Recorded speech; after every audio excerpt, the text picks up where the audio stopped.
o ex-presidente e pré-candidato Donald Trump chamou a decisão da Suprema Corte dos Estados Unidos de mantê-lo nas primárias do Colorado de grande vitória para a América. Não é para ele não, tá? É para a América. Vamos direto a Nova York conversar com a correspondente Mariana Jangiacomo. Mari, uma decisão unânime e na véspera da super terça.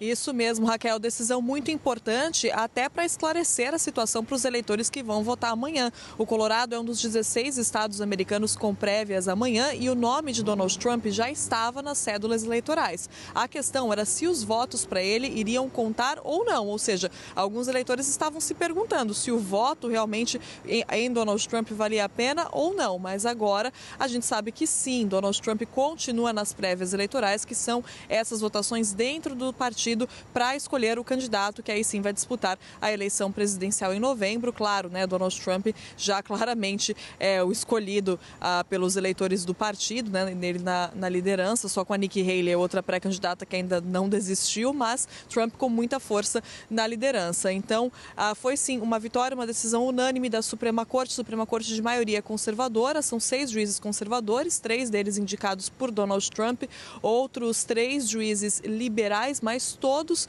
concordaram que o Estado não pode tirar Donald Trump das prévias. O que acontece? Eles legislaram sobre aspectos técnicos da regra que um grupo de eleitores do Colorado estava usando para tentar tirar Donald Trump das prévias. Essa regra é a seção 3 da 14ª emenda da Constituição, que determina que pessoas que fizeram um juramento à Constituição e depois se rebelaram contra o governo não podem exercer cargos públicos. De acordo com esse grupo de eleitores que queria Trump fora das eleições, ele se enquadraria nessa medida por causa da invasão do Capitólio, das supostas tentativas de interferência no resultado da eleição de 2020. O caso chegou até a Suprema Corte e os juízes decidiram que não, que os estados não podem usar essa regra da Constituição para desqualificar alguém para a presidência. Os juízes nem entraram no mérito, Raquel, sobre se Trump teria mesmo incentivado a invasão do Capitólio ou não, teria tentado mudar o resultado das eleições ou não. Foi simplesmente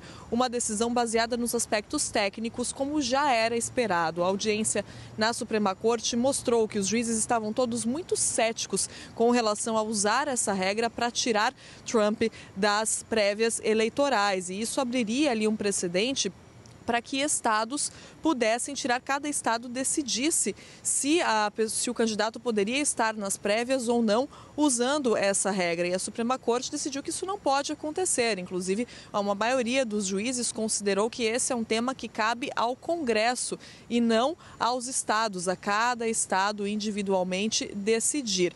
Então, como eu disse, foi uma decisão já aguardada, né, pela audiência, pela postura dos juízes na audiência na Suprema Corte. A gente já imaginava que eles legislariam a favor de Donald Trump nesse caso, deixando Donald Trump nas prévias eleitorais. E essa regra, na verdade, ela é uma regra lá da época da Guerra Civil, que foi usada pouquíssimas vezes na história e nunca para o caso de um presidente. Então, Donald Trump, claro, comemorou bastante essa vitória, usou esse caso para defender mais uma vez a imunidade presidencial, né? Algo que o ajudaria nos outros casos na justiça, porque a gente lembra que dessa vez a Suprema Corte legislou a favor dele, mas Trump ainda tem aí 91 acusações criminais contra ele, né? Então vamos ouvir agora o que disse hoje Donald Trump.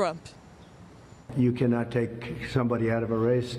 The voters can take the person out of the race very quickly, but a court shouldn't be doing that, and the Supreme Court saw that very well, and I really do believe that will be a unifying factor. If a president doesn't have full immunity, you really don't have a president, because nobody that is serving in that office will have the courage to make, in many cases, what would be the right decision, or it could be the wrong decision. It could be, in some cases, the wrong decision, but they have to make decisions, and they have to make them free of all terror.